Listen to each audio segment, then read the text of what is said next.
Andy? What's up, brother?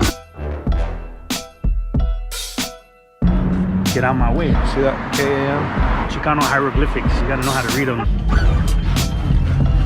Do you feel threatened? We're going in for a cruise, guys. Oh, that's comfortable.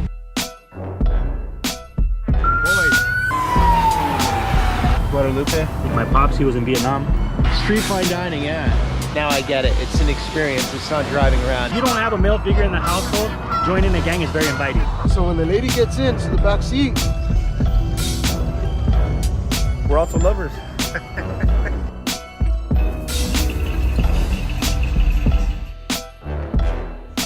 Nice rims. Nice rims. This is embedded in LA culture.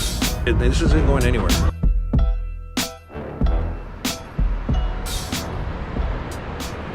Good morning, guys. Here in Greater Los Angeles, one of the biggest cultural melting pots in the world.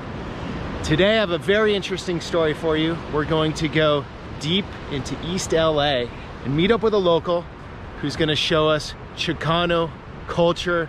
Should be fascinating. I'm excited for this one. Let's do it.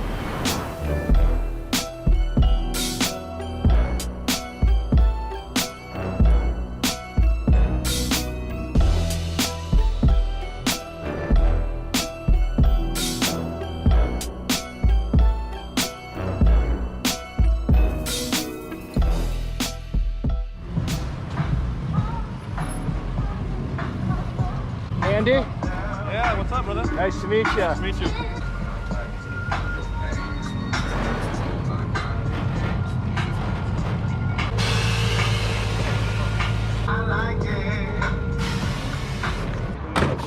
Thank you, brother. Thanks for Yeah, coming. absolutely, I man. appreciate it. Absolutely. How much of life does this consume, like this car? Are you thinking about it all the time, or? all day, every day. My first language is English. Okay. I'm of Mexican descent, but both my parents are born here in California. And people always call you Mexican though, no matter what you tell them. Like, oh no, you know, because Right. technically Yeah. we're all Americans. Remember we're all when we born talked here. about that? Yeah, yeah. Regardless, you can say whatever you want. At the end of the day, you're going to be What do considered you? Mexican. What do you want people to call you? No, I'm fine with Chicano. I would consider myself Chicano, but my Spanish is very broken. I could get by, I could translate and stuff like that, but my Spanish is horrible. What do we got here? It's a pork tamale, part of the Mexican culture right here. It's wrapped in a corn leaf, and it's made out of corn, and it has meat in the center of it. Mine is just a Dinner burrito. Burrito. Yeah, which Chicken Tacos. taco. you got a burrito over here. Burrito That's happening. Burrito de lengua. beef tongue. Beef tongue. Yeah. Now you gotta ask the people which do they prefer, the green or the red salsa when they come. You're gonna get people battle it out. Yeah, I like Say the green is better or the red is better. I'm a red The salsa. green is a little more tangy. I like them both. I'm a red guy. This is good though. Switch them off. That's what napkin piece. It's a 64, 64. 65, and a 61. Yeah. So explain to us gringos that haven't spent any time in these neighborhoods, like Chicano means. Chicano is basically somebody who was born of Mexican descent. Right. So I'm Chicano. My grandparents, they came from Mexico. And my parents were born here. I was born here. So I am of Mexican descent. The idea of identity for us here, what do we call ourselves if everyone in America is calling us Mexicans? So when you see family in Mexico, they're like, you're American. Of course. Or Yeah. pocho. And here, Or pocho, could be pocho. and here some people say you're Mexican. Well, yeah, when I travel other places, like, oh, he's Mexican. Okay. I could have this same debate with the person of African American descent, right? Yeah. They could say, hey, Yeah. Ronan, my favorite Mexican. And I Yeah. could say, hey, Joe, my favorite African. Right. He's not really gonna like that too much because he's not from Africa. He's an Gotcha. American born here of African descent. Gotcha. And the same thing goes for Chicanos. We're of Mexican descent born in America. That's kind of technical, but No, it makes sense. Can we walk down here? yeah, we could walk. Go. Well, this is the street that I grew up on. This is the 2400 block of Cincinnati Street. So I have it tattooed on my arm here too. Okay. Boyle Heights, 2400 Cincinnati. And my family, when they moved here in the early 1940s, this was an all Jewish neighborhood, and they were some of the first Mexicans to actually come in here. Wow. And over time, like in the 50s and the 60s, the neighborhoods really changed, and then they became more Spanish speaking. So what was it like growing up here? It was fun. So I stood in this house. I used to play here all the time. I have a friend that lived there. this is obviously like the gentrifying of the neighborhood, you know? That writing on the wall, that's the dominant gang in this neighborhood, if you want to catch that on your camera. That's across, the dominant gang? See the black writing on the wall? Okay. And that stands for crazy ass Mexicans. So this is their neighborhood. How many gangs are around here? On this side, there's just one. There's that gang. But as soon as we cross the main streets, there's different gangs. On the other side of that street, that's another territory. Just on the other side of that Yeah, street. where that blue tent is, that's a whole other territory. Okay. On the other side of that main street, it's another territory. It's a constant struggle for real estate here, you know? So how do you get real estate? You physically come into You're talking about on a gang member? On the gangs, yeah. They physically come into a street and then they tag their... Well, yeah, they start showing tags in their neighborhood, and they start pushing boundaries because they play a different game. They battle it out, you know, with arms and money. Yep. The more arms you have, the more money you have, the more power you have, the more you can push, and eventually one stronger entity eats the weaker entity, and then that's how they develop more power. Recruit. Correct. Yeah. You can pay people basically like a job. I wouldn't say it's a job. I think it's just influence, but you can recruit.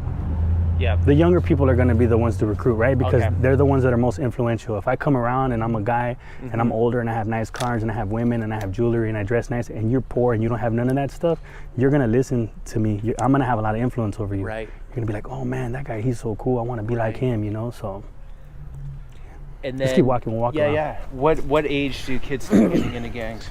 I would say towards the end of elementary school into junior high, so probably as young as 10 to 12 people get into gangs. Down here, I don't even want to go down there, but there's a liquor store down there.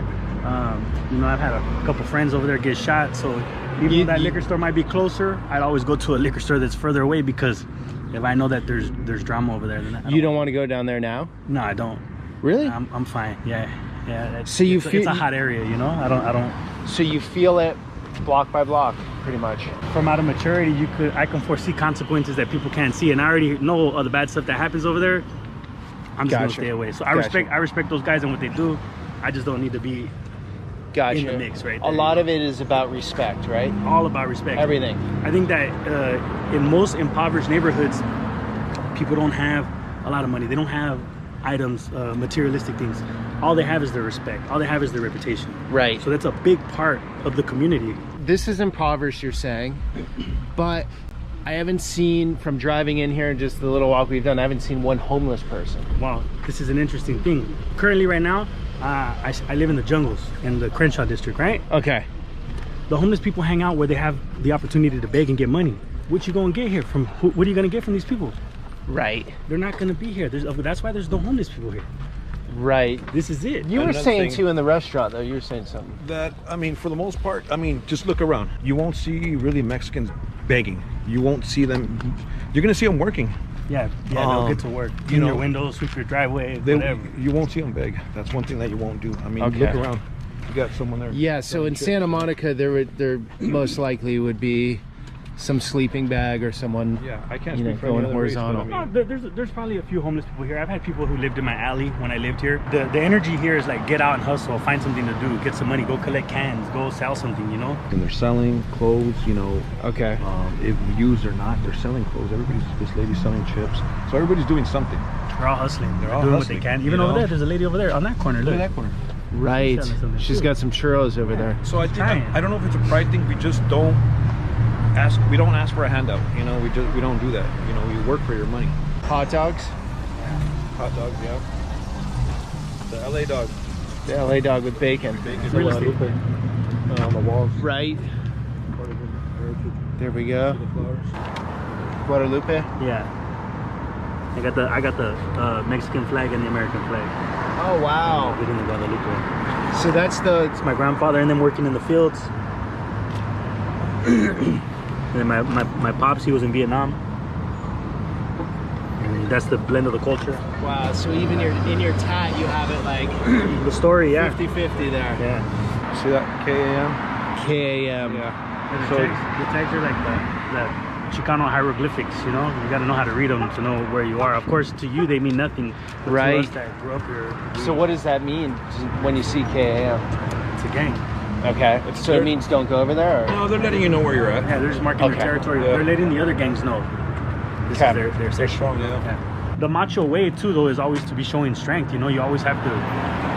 it's like the dominant gorilla or the dominant tiger. It's like, get out of my way. Yeah, you can. You know, my wife and I haven't gotten married yet. We've gotten married yet by the government, but we haven't had an actual wedding because the pandemic started. Maybe you come here. Here we go. Come here, man. We'll be your witness. Terra Santa. You got some cool old buildings here. The symbol of the two-headed serpent, the mother goddess. Yep. Yeah.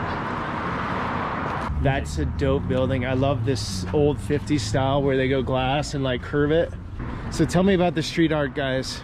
Big thing in Chicano culture, or just just being in East LA, or what's the story there? I think there always been artistic, creative people. Right. How many museums are in Mexico? How much art, you know? So Right. this looks like Mexican calaveras, Day of the Dead art. So people will sell everything and anything.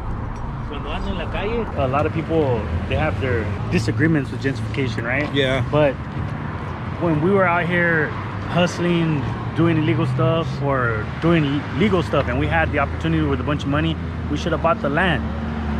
We should have bought the land when we had the opportunity, you know? The tension is going to come when the residents of a different cultural background move in and they don't assimilate or understand this culture. Right, but that's always happened, right? That's always going to happen. It was Jews, Russians, It evolves, yeah, it changes. Japanese, Mexican, and something will be next. It's just a matter of time, right? Yeah, something will be next. I hope that if that is true, then that shows that the Los Angeles Mexican community is showing progression and evolution, and that we're going to better places. We deserve that for ourselves too. We've been here 50 years or whatever, you know. Got it. All right, guys, we gonna cruise? Take a little ride right now. This video is sponsored by Cuts Clothing. I've been working with Cuts for almost a year now. These are hands down the best t-shirts I've ever worn. Gone are the days of wearing a tee 10 or 20 times and then having to replace it. I've washed the t-shirt I'm wearing in this video at least 50 times and there is plenty of life left in it. No pilling, fading, wrinkling, or overstretched collar. And check out the bomber jacket I'm wearing here with the Chicanos. It's super high quality, stylish, and built to last. It can be worn out on most occasions, from a walk in the park to a night out to cruising in the back of a 65 Impala. Again, no wrinkle issues here. I absolutely hate shopping, so finding a brand that is quality and lasts is super important. Cuts also makes sweats and joggers that all hold the same quality and style. Shopping online with Cuts is easy and their customer service is rock solid. Here's a chance for you to give Cuts a try with my link below, cuts.team/Peter, and you'll get 15% off your next purchase. Again, that's cuts.team/Peter for 15% off. Now back to the video. All right, we're going in for a cruise, guys. Always getting the girls' dresses, man. Oh, that's comfortable. You guys just please be careful with the seatbelts. Try not to sit on them. Gotcha. That's optional. Here, lowrider, I'm not gonna be speeding or anything, but as long as you don't sit on the buckles. Oh, there we go. Lifting in the back end.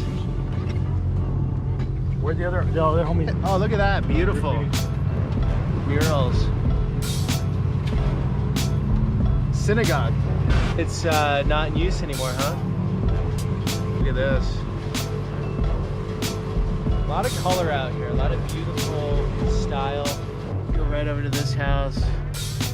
This would be old, right? 20s, maybe 30s. And then the beauty of California. Look at that tree. Boom. All right, okay, we're going up. Okay. Don't know if you guys can see it on the video, but he's lowering, raising the back, the front. You can do separate wheels, right? Yeah, I got front, back, side to side. There you go. What's a kit like this cost to do all the hydraulics? At the end of the day, well, these are airbags. Okay, airbags. So at the end of the day, I spent about $5,000. Ah, I thought that's not too crazy. It's not.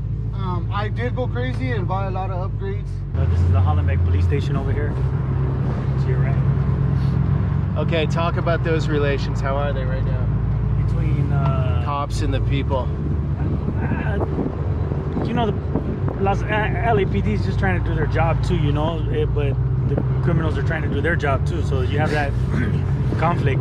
Right. The criminals here, they're nothing to mess with, but the cops are nothing to mess with either. They're tough cops too, you know. They haven't gotten soft?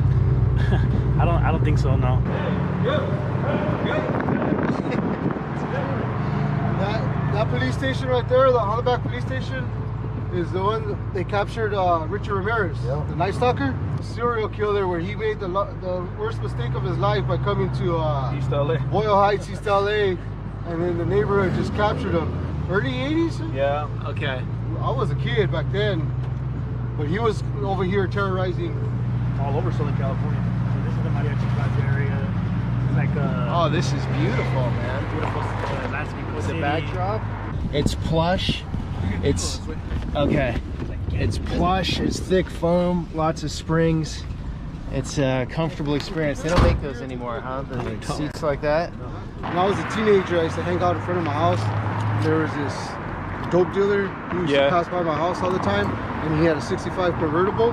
And every time he would pass by, I would stare at his tail lights, and that's what made me fall in love with this year. It's the 65 tail lights. Okay, 66 were different. The 66 have, yes, they're different. They have square lights in the back. So you knew from a kid on you wanted the 65. 65 was my favorite. Had to get a 65. You take the body off the frame and you redo everything. You remove all the rust, change all the bolts, you know, you clean it up basically from scratch. Do non-Chicanos roll in these? Yes. We're actually Riding is the sport, it's the culture. There's people, there's white people, there's a lot of brothers, black guys that do it, Asians. It's worldwide now. So when you guys all get together, say the Asians and you got the card, you got that connection. Yeah, it's all brotherhood, right? It's like Harleys, maybe. Like, yeah, exactly like Harleys. Yeah. Okay. You go to, if you're what they say, if you're feeling lonely, go to those places where you have things in common with people. And then you come and cars are what you have in common. So regardless of your ethnic background, if he meets another guy and he's from Russia and he has a 65 Impala too, they're gonna bond on that right away. They're brothers. There's an automatic talk bond, about that, an automatic connection. And then politics, religion, none of that matters. None of that, right? exactly. What would you guys say the biggest challenges are now, say in East LA? what he was talking about, gentrification. I just think it's the people preserving the culture here. Right. I've already been to like Echo Park. I've been to, Northeast LA, and it's already changing a lot. I think the people still here want to preserve what they have. What's really important too is to also, what helps with videographers like yourself, right, is that you're showcasing a different side of culture. You're showing that the people are artistic, they're intelligent, they like to do performing arts. This is artwork too. This is not just a car. This is artwork, because a lot of times stereotypically in movies, when me working as an actor, it's drug dealer, cartel member, prisoner number one, gang member, thug. So the stereotypical image of people around the world, that's what they think. Yep. But people love the culture, Mexican culture, I remember when I was in South Africa, and the guy, he's looking at my tattoos, and he's like, "Hey man, where you from?" And I told him, I'm from Boyle Heights, I'm Chicano. He's like, "Oh, Chicano, like Carlos Santana," I like that he had a positive perspective on that, Santana's one of the best representatives, huh? Everyone loves him. He's a good representation. You see the lights in the back? 65. Thank you. You get that all day? Yes, sir. The reason I love doing this is every culture I go into, I learn something. Yes. I can learn something from everyone. Doesn't matter how, what background, where from, any of that. I'll learn something today that will add to me. And that's the great thing about the internet too, because you're not only learning, but you're teaching your viewers. Yes. All your subscribers, they're becoming multicultural by watching your videos. Thanks guys for watching, because then I can do this. I can do Comment, this like, and subscribe. I never say that, to be honest. I feel like if someone likes it, they'll do it. Yeah, they will. So we'll walk up on top here. This is cool. See all these guys, and we'll talk about it up here. This is really cool. Typical style plaza you'd see in Mexico. Okay. In the center of any small town or even large town, you see plazas all in different parts of Mexico. I'd come down here when I was a kid, but it was a lot more different when I was a child here. Now, so it's gotten safer since you were a kid. Much safer. And here you could see all the mariachis here. They're here for hire. They're here for work. So if you they're taking a break right now, or are they actually gonna do? You can walk up. Some of them are probably taking a break, but if you wanted to hire them, let's say for your wedding, you're gonna have a wedding at this chapel, and then you want to have some live music in your backyard, you can come talk to them and negotiate with them and see if they're available that day, that time. In a way, it's a bit old school here. You don't go online. You actually just walk down to the plaza. Exactly. Mariachi performers, musicians, taking a break and for hire. Taking a break right now, just eating before we go to play. Yeah. Very cool, very cool. Hasta luego. Okay. You know, give them a ride from the house to the church.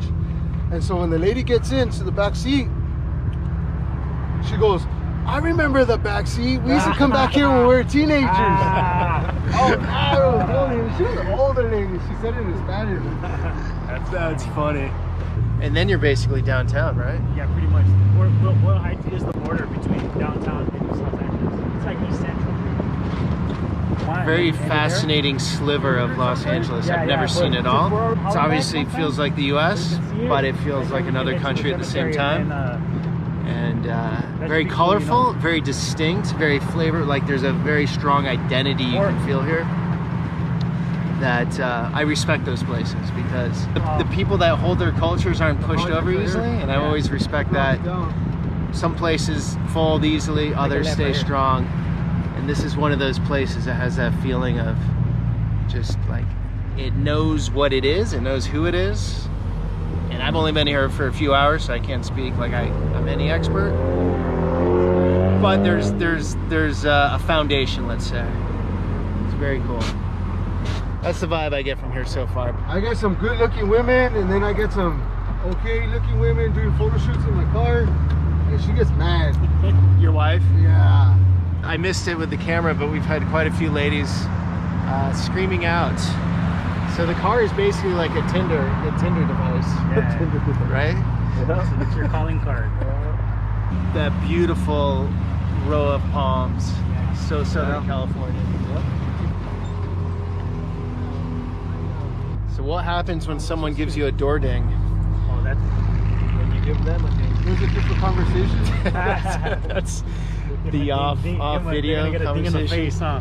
This is the 5 freeway. Boyle Heights is a unique. Oh, right up there. Yeah, Boyle Heights itself is a unique part of the city because it's surrounded by the 60, the 5, the 10, and the 101 freeway. So it's a part of the city, but it's kind of disconnected from the city as well. So that's what makes it unique because it's surrounded by freeways. So like it's an island surrounded by freeways. So nobody really comes to the island from the outside. I haven't seen one tourist in here or like. That might be true. Yeah. Usually it's just people that are locals, or people that have lived here before. You know? Right. Ernie's parents somewhere in the concrete, as in their signatures. Well, that's back in my parents' days right there.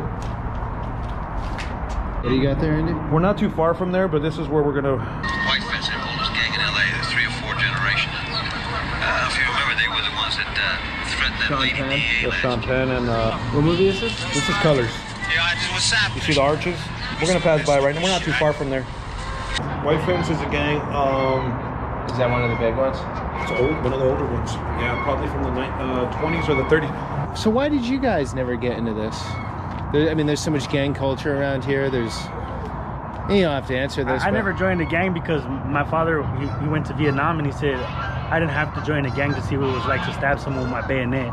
Is that the big challenge growing up out here, like how to avoid the gang? Or I think the lack of a male figure in the household, if you don't have a male figure in the household, joining a gang is very inviting. Because you're meeting somebody who's older than you, who's a figure that you want to identify with. Because all boys are looking for someone to identify with. But it's that simple. If you have a strong father figure, then your chances of joining a gang are much lower. If you have a strong positive male role model, I think that makes a big difference, you know. So it matters. It matters, you know. A lot of people, you know, it's just from the generations, like their father's father was from a gang, and it just gets, you know, it just trickles down into the kids, you know. So, but that has to do with the positive role model too, because if your grandfather was in a gang and then your father was in a gang, then maybe somehow you feel inclined to join the gang because it feels almost like a tradition. Okay. So the movie business, what? The movie business became an option for me after I had got caught up in the drug business. Okay. You know, so I was involved in that when I was younger, and I realized that it's true what they say. You got death or prison. Most of my friends that I grew up with, they're no longer living, and a few of them are never getting out of jail.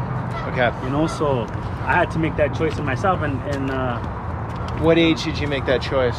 I was probably about 24. Okay. And I was facing 20 years in jail, so wow. I chose to make a difference, make a change. You know, I got really lucky. I had a really great lawyer. I saved a lot of my money, and I was able to buy a good lawyer. But in that moment, I had to make the choice: is this what I want to do, or do I want to change? Okay. And I got the option to start in the motion picture business. I started working for the writer-director Mark Brown, but he gave me an opportunity. I worked for him as an intern. Then I started doing background. The first movie I did was Hancock with Will Smith. Okay, nice. And I did like assistant camera. I was a production assistant for 2 years for Judge Judy and Judge Joe Brown at KTLA. Okay. And I did Insurgent, Divergent, Allegiant, Alvin and the Chipmunks, Black Panther. Acting is what I enjoy doing the most though. Okay. In July, I was fortunate to book a pilot and made more money than I've ever made in my life. So I'm gonna reinvest that and do more acting. Cool. It's easy to go back and do the same thing. It's hard to do something that you've never done before. Yeah. It's scary, but you just gotta have faith and trust. Was your dad supporting you then when you made that transition? Was he there? Or? Yeah, he was proud of me. They didn't really understand what I was doing in the movie business in the beginning, but a good parent is never gonna want that kind of life for their child. Right. Right. You know? And he knew what I was doing when I was doing negative stuff, and he would have serious conversations with me like, hey man, you gotta watch out, look out, you know, give me. It's like he knew I was gonna do the bad anyway, so he tried to be supportive of the bad also. It's kind of interesting psychology, huh? Yeah. Like, and if he was super hard on you, maybe you would have gotten worse. Well, then if he was super hard, I probably wouldn't have been so transparent with it.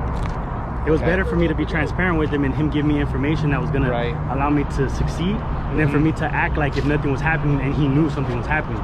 Gotcha. It was a better relationship, and it was like that with my mother as well too. So at the end of the day, at the end of the story, they're happy that I've changed my life. I'm happy that I changed my life. I think that it's a good example because there's other kids that come from this community, and you can evolve. You know, you can teach yourself. So you think there's a lot of opportunity for kids if they're into drugs and selling drugs right now? You think there's a possibility, like there is opportunity? Yeah, there's just a lack of education. I would say that you have a better shot of being successful long term if you try to apply yourself to be a pharmacist than to be a drug dealer. Because a pharmacist is technically a legal drug dealer, right? Yeah, sure. And now if you're a pharmacist, you're doing less stressful. You're just not gonna have that conflict with the law, you know? Like breaking the law is there's a lot of people that do it, but that's not the only way. And sometimes you just need to be shown that there's other ways. All my bills are paid for from working in the entertainment business. Right. So am I successful? I don't do nothing. I don't have to do anything like I used to do in the past. So to me, that's success. Now the level of success is going to change. Of course, we're always going to be striving for more. If you're a person with ambition, you know, you don't want to pay rent forever. Obviously, you want to own. You just want to live the kind of life that you want. But that's what success is. That's what I try to tell them. Success is subjective. It's not really the big car or the big house. You know. I agree. For me, it was get as much experience before the age of 40 that I could, way before the material. Like to see as many countries, to live in different places, and there were sacrifices involved. Nobody gave it to me. But that was like, okay, by 40 I have to have that earned, and then I felt success there. Now I feel success doing this, and it will be something down the road. Of course, but it's always changing. I think I don't know if I'm going to put this on camera or not, but raising frequency in society instead of deteriorating it, instead of pulling it down. You know what I mean? Like adding to someone, which therefore adds to their life. They add to other people's lives. This is a hot area because this is right here. You have Barrio Evergreen, which is a old neighborhood too. And then on this side, you have the guys from Barrio White Fence. So this street right here, 4th Street, you have a lot of conflict right here too. I've seen a lot of helicopters today. Oh yeah. Police helicopters? Yeah, they're always scanning the area over here and letting their presence be known too. They've been doing that for years. Okay, so are they primarily getting like people that outsped the cops? They're just surveying the area all the time and then letting their presence be known. Patrolling by air. Yeah, patrolling by air.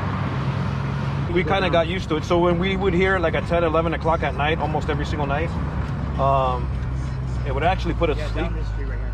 So we got used to it. No, it's weird, Wow. So here's under the bridge. Okay. I was showing you. Colors was a big movie because it changed gang culture all the way across America, you know? Okay. But you can see a lot of the graffiti has been covered up. Right. They cover it up.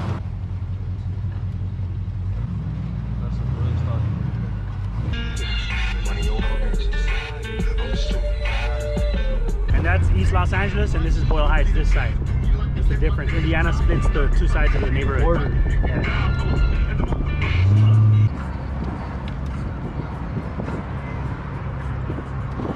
Ernie, you ever let anyone else drive this car? Not even my girlfriend. Never, huh? But Not happening, huh? I made a mistake one time. I was doing a music video, and the girl, they asked me to let her drive, and my wife didn't like it. As she should, you know, she got mad at me. But I made that mistake once. Never make the same mistake twice. All right, little pit stop here. This is my friend Armando. He owns and operates this shop, National Garage number 2, right here on the corner of Roslyn and 8th Street in Boyle Heights. Quality auto repair, very competitive pricing. Yeah? National Garage Auto, yep. You're a trustworthy auto mechanic? Yes. I got roped into a promotional video, but I'm gonna go with it. We need a good mechanic, good lawyer, and a good doctor. What about a wife? A wife, too. At National Garage, they actually have a new restroom. Yeah. And that, I don't think that's ever happened at an auto shop in the history ladies, of... ladies are welcome. Okay, now everyone needs to come. Look at that. Look at that. Wow. Good. Yeah, Okay, good. this is trustworthy. I'm in. A smart mechanic will listen to the engine. All right, Nate. Yeah. And they'll tell you exactly what's wrong with it. All right, guys, take it easy. All right, gracias. Thank you. And this is East LA. They love lowriders everywhere you go, you know? I gotta say it's fun. I'm enjoying this. Yeah, just it's cruising is like it's not like you're driving, you're just sort of like floating through the streets with your buddies type thing. Yeah, Right? Is that what it is? That's the culture. I get it now, I get it. Them boys.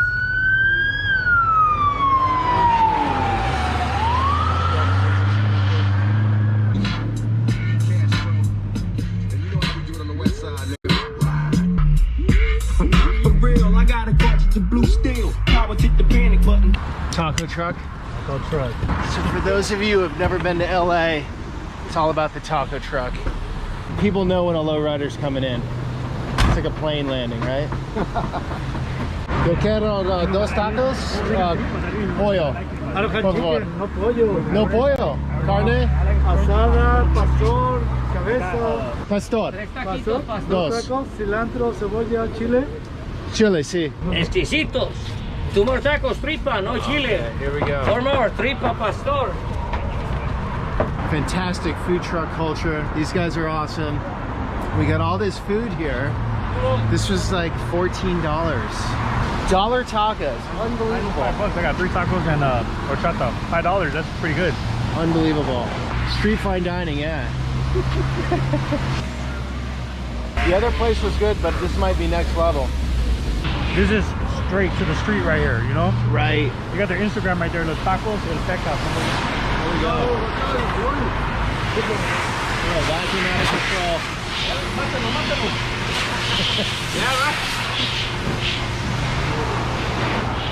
This is great. This is the perfect plate right here, see? It's perfect plate. Fantastico. Muchas gracias. A lot of color, a lot of creativity, a lot of good food. This is a very interesting neighborhood, I gotta say. And doing it in the lowrider, that's a first. I never understood it really. It just looked like people hanging out in a car. Now I get it. It's an experience. It's not driving around. It's like a good bonding, fun, unique experience. I was just saying, I bet nobody wears a hockey hat in East LA. And this guy, Los Angeles Kings, yeah? No, Rams, bro. There you go. Wearing a Kings hat. I think he's just liking the hat. When I grew up right here, you had to be careful what team you wear because, so I'm from Cincinnati Street, you have guys from Michigan Street, you guys from Chicago Street, so we would identify each other by different sections, by the teams and sports jerseys that you wear. So what if you come in with a Florida Panthers hat? Well, it depends on what, that's ambiguous here. It's like, it doesn't they make don't no care. sense. Okay. But if you're wearing something that's common like Chicago or Michigan, and we have streets named after that, then they're gonna recognize it. Can I ask, what's the neck tattoo here? My dad. And we did about 7-8 hours on this, on my neck, man. Thankfully, no, we still have them.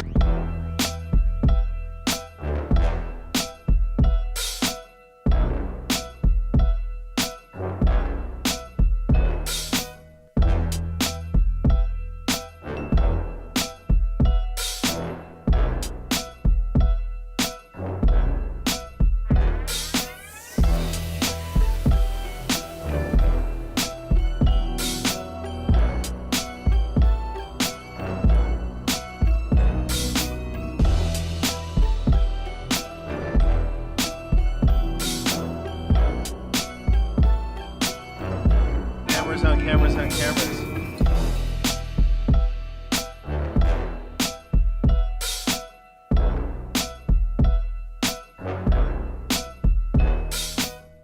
But it's just a cool like communal get together with friend type thing. Pretty much what it is. Nice. You know, like I said, you got kids here.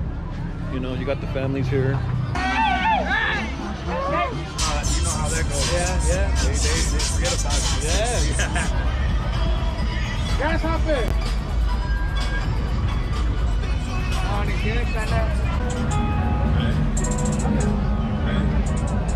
Yeah, that thing is sweet. Beautiful, right? Beautiful.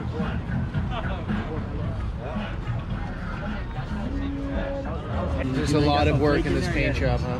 That's what it's all about, is what sets your car apart from the next person's car, you know? And so this looks like it's a tribute to a mural, yeah. A piece of our heart went to heaven. Look at that one, it's right on the ground. Look at that.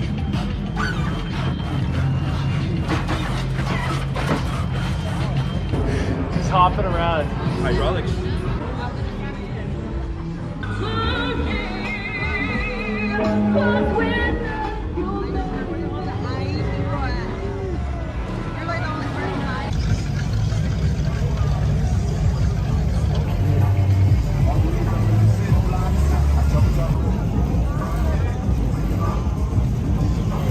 Cops are coming through. City. Nice rims. Nice rims.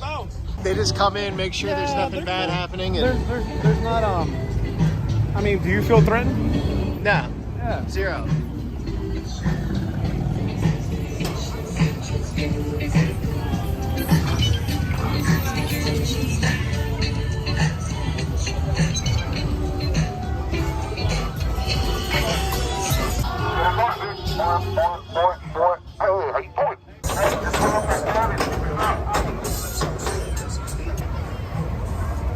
He's got the whole family out. I don't think so, bro.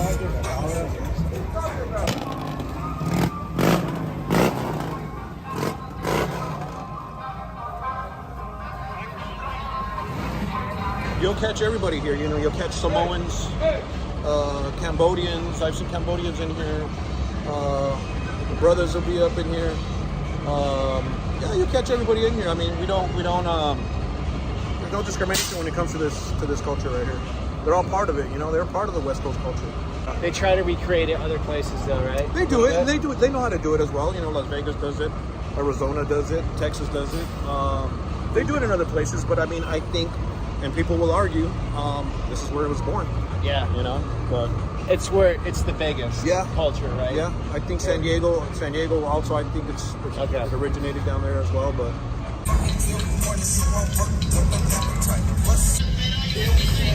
This lady's just out for a cruise.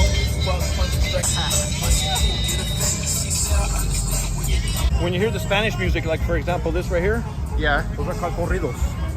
Corridos are basically it's a drug ballad. A drug ballad? Yeah, they're probably singing about a drug dealer or a drug dealer situation or someone big in that business. You know what I mean? Do the dealers pay for the song or something? Yeah, for the most part, yeah. They do pay for the songs. There's some where the groups will just make it for them. And like commemorating them or so if you hear a lot of the Spanish music here in this scene, that's also street music, but it's in Spanish. It's like you could say it's rap. What the rap music's talking about in English, it's in Spanish. And then some of them are just about love. We're not only drug dealers, we're also lovers. A lot of emotion. Yeah. We're passionate about everything we do.